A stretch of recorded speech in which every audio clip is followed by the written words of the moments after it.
नमस्कार, मैं हूं आपके साथ दीपक बतौरे और आप देख रहे हैं मंत्रिमंडल का विस्तार। छत्तीसगढ़ में विधानसभा सत्र की शुरुआत कल से होने वाली है। सत्र से पहले मंत्रिमंडल के गठन की खूब चर्चा है। 13 दिसंबर को उप मुख्यमंत्री के रूप में अरुण साह और विजय शर्मा ने शपथ ली।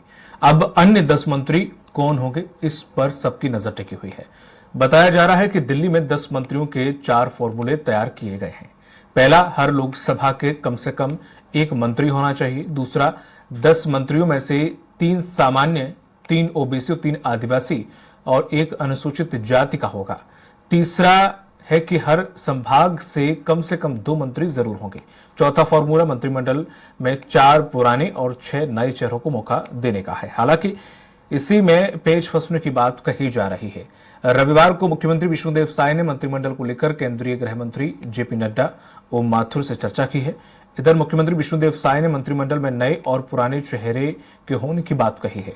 उन्होंने कहा है कि मंत्रिमंडल को लेकर केंद्रीय गृह मंत्री और नड्डा जी से चर्चा हुई है। नए और पुराने चेहरों को शामिल किया जाएगा।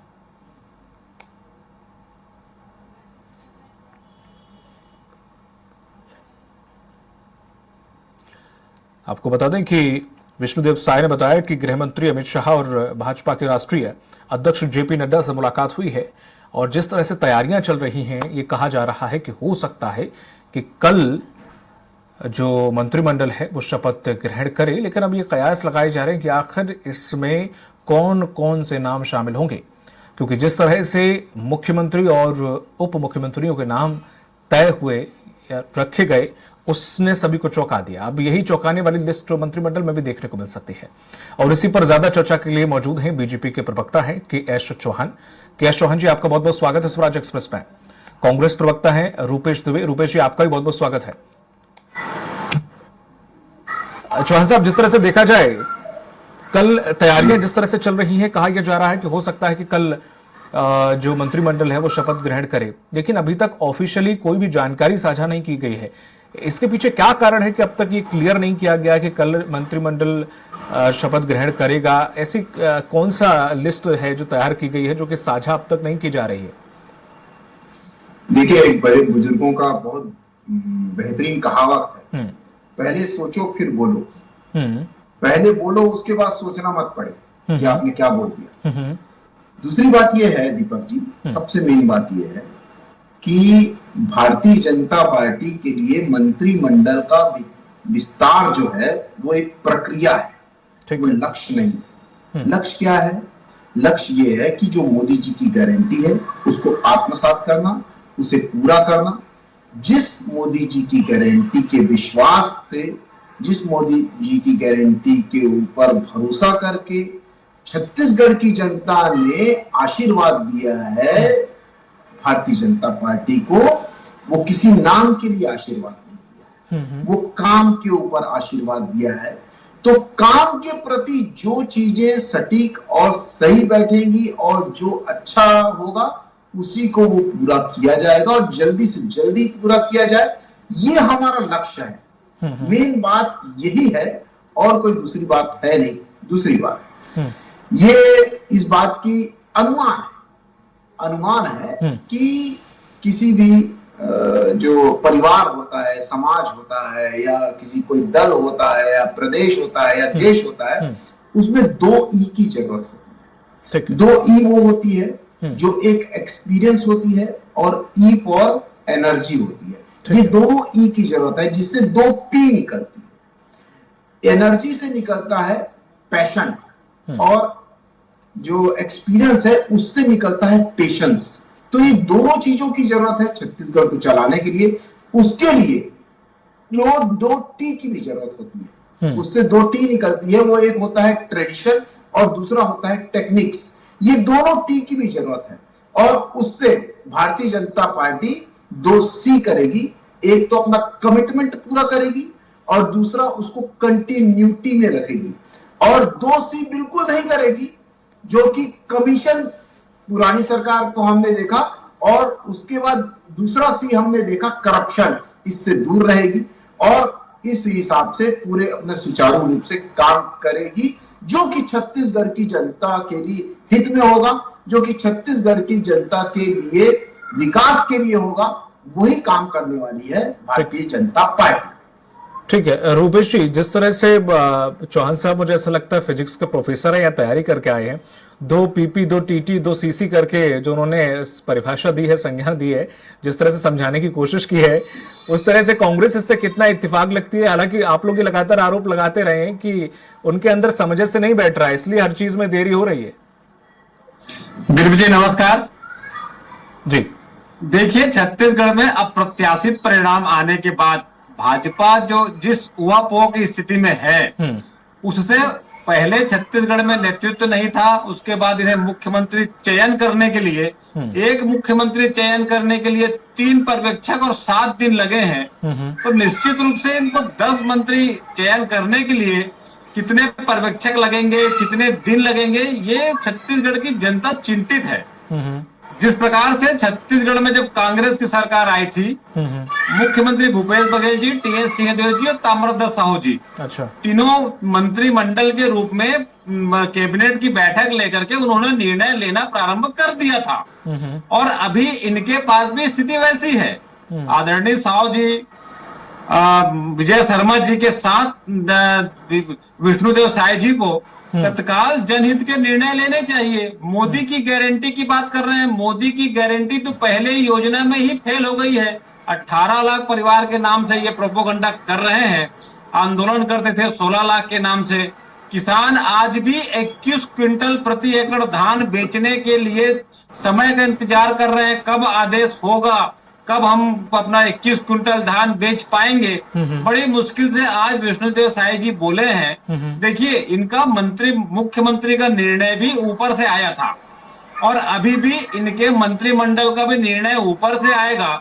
यदि विष्णुदेव साय जी और दोनों उप मुख्यमंत्री मंत्रिमंडल की सूची लेकर के जाते और सूची सौंप दी गई है बताते, और उसके बाद उसमें जब हाईकमान से मुहर लगेगी, निश्चित रूप से राजनीतिक दल के लोग हैं, चाहे कांग्रेस पार्टी हो या भाजपा के लोग हो, हाईकमान जब अनुमति देती है, उस नामों में सहमति व्यक्त करती है, उस नामों की पुष्टि करती है, तब घोषणा होता है।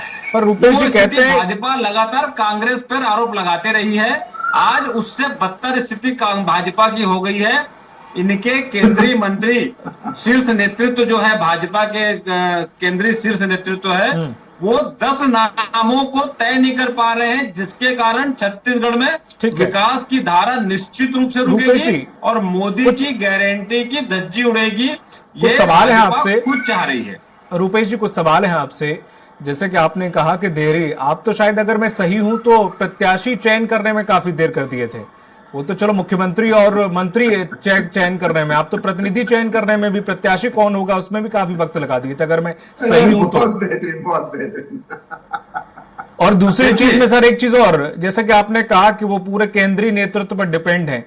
जब घर में सर युवा फैसले लेने लगते हैं तो वो गलती लेते हैं। बड़े बुजुर्गों का संरक्षण ज्यादा जरूरी होता है। अगर मैं गलत नहीं हूं, अभी तक मैंने एक हाल ही में खबर, और उसका आश्रम हम तीनों राज्यों में देख रहे हैं। अगर आपने जमीनी स्तर पर खुद ही फैसले लिए तो हम तीनों राज्यों में देख रहे हैं। और जैसे कि अभी मैंने कुछ ही दिन पहले ये सुना है या ये खबर देखी है कि अब कांग्रेस ने भी कह दिया कि सब कुछ कमांड सेंटर दिल्ली से होगा, कोई भी अपनी मर्जी नहीं चलाएगा। अगर मैं ये भी सही हूं तो बताइए। देखिए, युवाओं के जोश और बुजुर्गों का होश जी, और निश्चित रूप से कोई भी राजनीतिक दल, मैंने पहले कहा था, कोई भी राजनीतिक दल हो, उनके शीर्ष नेतृत्व का निर्णय अंतिम एवं सर्वमान्य होता है। लेकिन यहाँ चूंकि एक मुख्यमंत्री और 2 उप मुख्यमंत्री का नियुक्ति हो गई, उन्होंने शपथ ले लिया है, तो माननीय मुख्यमंत्री विष्णुदेव साय जी अपने कैबिनेट की सूची लेकर के दिल्ली जाते तो समझ में आता है। लेकिन दिल्ली से ही नाम जब तय हो जाएंगे तो ऐसी स्थिति में भाजपा में घनघोर असंतोष की भावना है। सभी जो मंत्री, जो पहले मंत्री रहे हैं और जो वरिष्ठ नेता हैं, वो स्वयं असंतोष की भावना से गुजर रहे हैं, और ये असंतोष विस्फोट के रूप में फट ना जाए, इसलिए भाजपा चिंतित है। लेकिन भाजपा को पॉलिसी मैटर पे तय करना चाहिए। किसानों का 2100 धान का 21 क्विंटल और 3100 रुपए में जो ग्राम पंचायत स्तर पर जो नगद भुगतान की व्यवस्था करनी है, ये मैं पूछ लेता हूँ चौहान जी से। नीतिगत निर्णय है, आपने बोला इतना, और उप मुख्यमंत्री जी जी आपने बोला कि फट ना जाए कहीं, लेकिन यहाँ तो ऐसी नौबत नहीं आ रही कि एक नेता दूसरे नेता पे इस्तीफा देने की मांग नहीं कर रहा है, कोई अपने प्रदेश अध्यक्ष की इस्तीफा दें उसकी मांग नहीं कर रहा है कोई, और साथ ही साथ एक दूसरे पर बयानबाजी भी नहीं चल रही कि इनकी वजह से हारे और इनकी वजह से जीते। तो वहां तो मुझे तो सब कुछ दिखाई दे रहा है, ऐसा कोई स्टेटमेंट भी नहीं आ रहा। फिर भी मैं चौहान जी से पूछ लेता हूँ, चौहान जी अगर जिस तरह से आरोप कांग्रेस लगा रही है कि सब कुछ केंद्र तय करेगा, अगर मुख्यमंत्री का एकाधिकार है कि उसका मंत्रिमंडल में कौन कौन से नाम शामिल होंगे, अगर सब कुछ वहां से तय होगा तो थोड़ा सा वास्तविक स्थिति बदल नहीं जाएगी? क्योंकि केंद्र और जमीनी हकीकत जो नेता चुने गए हैं वो जनता ने इसलिए चुने कि वो उनके बीच के हैं, तो उनकी भावनाओं को समझेंगे, उनकी चीजों को समझेंगे। सब कुछ केंद्र तय करेगा तो फिर कैसे चलेगा? देखिए, जैसे कि हम पहले भी बोल चुके हैं, और जो भारतीय जनता पार्टी की नीति है कि वो वरिष्ठों से, एक्सपीरियंस होल्डर से ब्लूप्रिंट लेती है, मार्गदर्शन लेती है और सहयोगात्मक रवैया अपनाती है अपने एनर्जेटिक कार्यकर्ताओं का। वैसे ही बनेंगे तो खिलाड़ी जो खिलाड़ी खेलेंगे तो खिलाड़ी ही, लेकिन चयन कौन करता है? तो क्रिकेट बोर्ड की टीम करती है, जिसमें बहुत ही ज्यादा सुलभता होती है। और हमारा लक्ष्य ये होता है कि भारतीय टीम कैसे जीते, ये लक्ष्य होता है, ना कि ये लक्ष्य होता है कि किसी एक खिलाड़ी का विकास हो या एक नेता का विकास हो। मेन बात यह है कि टीम वर्क के हिसाब से भारतीय जनता पार्टी चल रही है, जो अभी सीख के अपनाने की कोशिश कर रही है कांग्रेस पार्टी। जो आपने अभी बताया माननीय रुपेश जी को, ये बता दिया कि कांग्रेस पार्टी भी ऐसा कर रही है, बहुत अच्छी बात है और ये करना भी चाहिए। दूसरी बात, और ये किससे मार्गदर्शन लेंगे? इनकी प्रॉब्लम है, ये मार्गदर्शन किसी से नहीं लेंगे। और मार्गदर्शन अगर देंगे भी ऊपर वाले, तो भी ये दबाने की कोशिश करते हैं। भूपेश बघेल जी ने यहां से दबाने की कोशिश की शीर्ष नेतृत्व को। शीर्ष नेतृत्व इनका 3 लोगों में सिमटा हुआ है, प्रियंका गांधी, सोनिया गांधी और राहुल गांधी। इनको दबाने की कोशिश की गई। मध्य प्रदेश में माननीय दिग्विजय सिंह जी ने और कमलनाथ जी ने दबाने की कोशिश की, और गहलोत ने दबाने की कोशिश की। हम सभी जानते हैं कि मुख्यमंत्री की कुर्सी में नहीं छोड़ूंगा, ये सब चीजें बोली। तो इस वजह से, और ये कांग्रेस की एक्चुअली प्रॉब्लम है। ये प्रॉब्लम इसलिए है कि इनका शीर्ष नेतृत्व इतना ज्यादा दमदार नहीं है, इतना ज्यादा काबिल नहीं है कि अपने जो अधीनस्थ जो पदाधिकारी हैं उनको बहुत अच्छे से मार्गदर्शन दे सके, उनको बहुत अच्छे से सभी चीजें कर सके। जैसे अभी चौहान जी, पर आप जिसे दबाना चीज कह रहे हो, कांग्रेस उसे लोकतंत्र बोलती है, लेकिन एक लोकतंत्र के ऊपर भी एक वर्ड होता है ओपन लोकतंत्र। वहां ओपन लोकतंत्र तेलंगाना के भी इसके ही साथ चुनाव हुए दीपक जी। लेकिन तेलंगाना में जब इन्होंने यहाँ पर छत्तीसगढ़ में लिस्ट जारी की, उसके 2-2.5 महीने पहले ही तेलंगाना में लिस्ट पूरे के पूरे प्रत्याशियों की जारी कर दी गई। और जब भारतीय जनता पार्टी ने अगस्त में पहली लिस्ट जारी की थी, उसके 2 महीने के बाद आप पहली लिस्ट जारी करते हैं। इसका मतलब क्या होता है? इसका मतलब ये होता है कि आपने कितनी एक जो चयनकर्ता समिति, जो केंद्रीय चयनकर्ता समिति थी, उसमें टीएस सिंहदेव जी को बिठा दिया गया। स्क्रीनिंग कमेटी में अमरजीत भगत को बैठा दिया गया, आपने महंत जी को बिठा दिया गया। क्यों बिठा दिया गया? क्योंकि वो कुमारी शैलजा जी के करीबी थी। और आज जैसे कि आपने बोला, आज कौन बयान नहीं दे रहा? बृहस्पति सिंह, विनय जायसवाल, अग्रवाल और महंत। चौहान जी, आपने कहा कि कांग्रेस छोड़ दी। जो चयन बोर्ड है वो तय करता है, लेकिन दिक्कत यहाँ पे ये आ रही ना कि आपका प्लेइंग 10 में जब प्लेइंग 15 वाले खिलाड़ी हो गए हैं और 10 ही पद हैं, तो अब ऐसे में कैसे बाकी 5-6 कहाँ जाएंगे? बहुत अच्छा सवाल, बहुत ही अच्छा सवाल। सबसे मेन बात यह है कि सभी को मालूम है कि जो संविधान के हिसाब से 13 लोगों की नियुक्ति होनी है, वो वही नियुक्ति होनी है।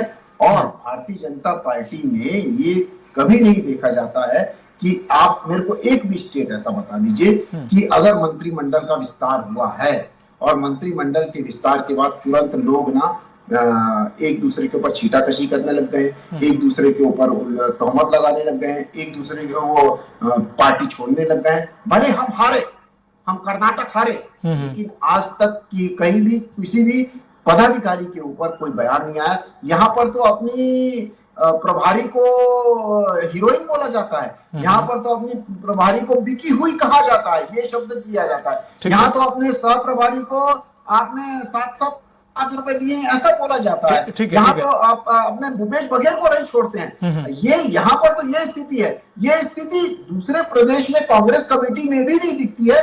कितनी चरमराई हुई व्यवस्था है। और आज भी जिस हिसाब से पहले भी भूपेश बघेल और केंद्र की नहीं जमी और आज भी नहीं जम रही, जिसका परिणाम आपके सामने आ रहा है। आपके मध्य प्रदेश में भी उसका परिणाम सामने आ रहा है। ठीक है, ये तो मैं लौटूंगा आपके पास। जी, समय चूंकि निर्धारित है तो बराबर समय देना पड़ेगा।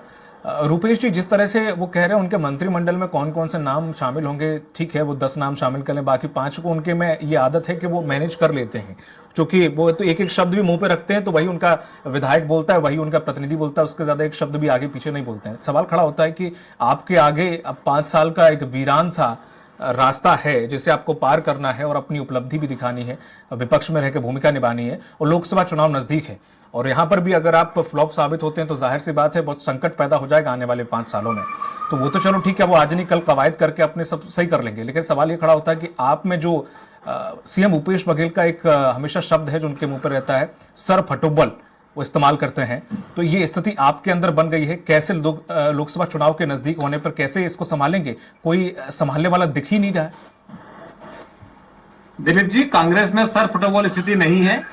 हमारे यहाँ विधायकों को या जो कांग्रेस के लोग हैं उनको बोलने की आजादी है। ये नहीं लग रहा सर, तो ज्यादा आजादी बोल रहे हैं तो अनुशासन का डंडा उनके ऊपर चलाते हैं, नोटिस देते हैं, और दोनों विधायक, पूर्व विधायक जो थे विनय जायसवाल, दुबे जी, ऐसी कौन सा लोकतंत्र है जो आपको नोटिस थमाना पड़ता है? आप ही तो कह रहे हैं, एक तरफ आप कह रहे हैं लोकतंत्र, दूसरी तरफ नोटिस थमाते हैं, तो लोकतंत्र पे नोटिस मत थमाओ। 6 साल के लिए निष्कासित कर दिया गया है। ये ऐसा नहीं है। देखिए, इनके मुख्यमंत्री चयन के समय ओम माथुर जी ने कहा था नाम चौंकाने वाले होंगे। वहां से दिल्ली से नाम आया और किसी भी विधायक से रायशुमारी नहीं की गई और सीधे डॉक्टर रमन सिंह जी ने उनके नाम का प्रस्ताव कर रख दिया और उसके बाद सहमति हो गई। यदि विधायकों से विचार विमर्श होता तो 50 कम से कम 54 विधायक थे, 54 मिनट लगता, लेकिन 54 मिनट भी नहीं लगा। आप भी वहां रहे होंगे, देखे होंगे किस प्रकार से उनके द्वारा एक निर्णय को थोप दिया जाता है।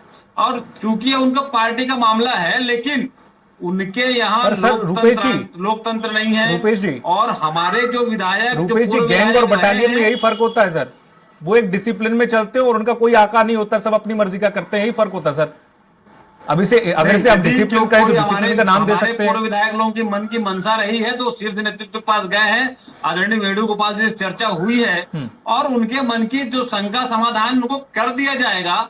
लेकिन जो पार्टी फोरम से हट करके जो अनर्गल टिप्पणियां किए हैं, बयानबाजी किए हैं, उनको 6 वर्ष के लिए निष्कासित करने का काम भी कांग्रेस पार्टी ने किया है। तो ऐसी नौबत क्यों आ रही है कि सर इतना बिखराव देखने को मिल रहा है? देखिए, कोई किसी व्यक्ति विशेष के महत्वाकांक्षा होती है।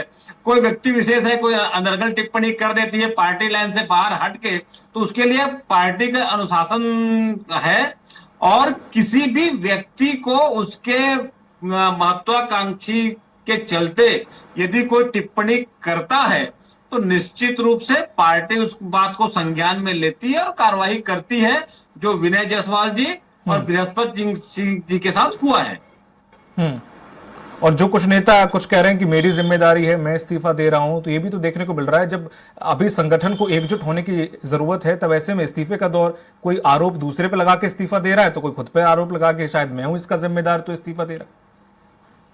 दीपक जी, निश्चित रूप से अभी पार्टी में समीक्षा का दौर चल रहा है और अभी आने वाले दिनों में और व्यापक रूप से समीक्षा की जाएगी और हमारे हार के कारणों का पता किया जाएगा। और जिस प्रकार से नेता प्रतिपक्ष, देखिए हमारे नेता प्रतिपक्ष का चयन कितने आसानी से हुआ। आदरणीय चरणदास महंत जी जो वरिष्ठ हैं, उनको नेता प्रतिपक्ष की जवाबदारी दी गई है, कांग्रेस विधायक दल के नेता हैं और उन्होंने स्पष्ट रूप से कहा है कि जिस सौम्यता से उन्होंने विधानसभा चलाया और वे अभी उन्होंने कह दिया है कि मेरे तीखे प्रहार भाजपा को झेलने होंगे। माने उनकी मंशा स्पष्ट है कि वो जनता के हितों के लिए कांग्रेस पक्ष की ओर से मजबूत लड़ाई लड़ेंगे और जनता के हितों की पूरी रक्षा करते हुए भाजपा के खिलाफ में सशक्त विपक्ष की भूमिका का निर्वहन करेंगे। चलिए, उम्मीद भी यही है। चौहान जी, जिस तरह से मंत्रिमंडल पे कोई खबरें आप बिल्कुल लीक नहीं कर रहे हैं, इतना भी प्राइवेसी ठीक नहीं है। कब होगा ये तो आप बता ही सकते हैं कि नाम नहीं पूछ रहा, लेकिन कब होगा ये तो क्लियर कर ही सकते हैं कि हाँ, कल शाम को जिस तरह से तैयारियां चल रही हैं, स्टेज विस्टेज सजा है, पत्रकार तो देख के स्टेज अनुमान लगा रहे हैं कि भाई कल शाम तक सब कुछ संपन्न हो जाएगा, लेकिन फिर भी बीजेपी की क्या मंशा है, कब तक ये शपथ ग्रहण होगा मंत्रियों का? मैंने अपनी बात ही वहां से चालू की थी, पहले सोचो फिर बोलो, फिर पहले बोलो फिर सोचो नहीं। दूसरी बात ये है, मेन बात ये है, तो मैं आपको पहले भी बोल चुका हूं कि मंत्रिमंडल का विस्तार जो है हमारे लिए लक्ष्य नहीं है, हमारे लिए प्रक्रिया है। आप भी गोल गोल घुमाए जा रहे हैं चौहान साहब।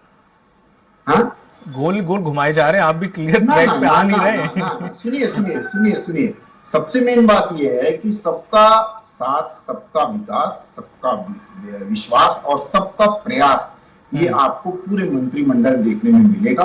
2 ई भी देखने को मिलेगी जो अनुभव और ऊर्जा से भरी होगी, 2 टी भी देखने को मिलेगी, 2 पी भी देखने को मिलेगी और 2 सी भी देखने को मिलेगी। और 2 सी नहीं देखने को मिलेगी, नहीं देखने को मिलेगी तो 2 सी और 2 सी भी देखने को मिलेगी। जी, चलिए, बहुत अच्छे से आपने चीजों को परिभाषित किया, काफी अच्छा आकलन किया। फिजिक्स में कुछ ना आपने जरूर डिग्री ले रखी होगी, जो इस तरह से आपने चीजों को समझाया। उम्मीद है कि आप तो खैर बताएंगे नहीं, जिस तरह से क्योंकि ठीक भी है, पार्टी लाइन होगी वही आप उतना ही करेंगे, आने वाले समय में पता चलेगा। लेकिन हाँ, जिस तरह से आपने मुख्यमंत्री और उप मुख्यमंत्री में सबको चौंकाया, हो सकता है इसमें भी कुछ चौंकाने वाले नाम ले, लेकिन छत्तीसगढ़ का विकास होना चाहिए, मंत्री कोई भी हो उससे फर्क नहीं पड़ता है, वो आप बड़ा सोच समझ के ही करेंगे। उम्मीद है रूपेश जी आप भी एक विपक्ष में रहकर एक अच्छे विपक्ष की भूमिका निभाएंगे। आप दोनों लोग का, चौहान जी आपका, रूपेश जी आपका, दोनों लोग बहुत बहुत शुक्रिया इस परिचर्चा में शामिल होने के लिए।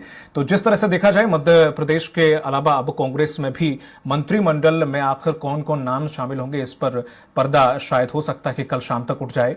अब देखने वाली बात होगी कि कौन कौन आखिर मंत्री पद की शपथ लेता है। मुझे दीजिए इजाजत, नमस्कार।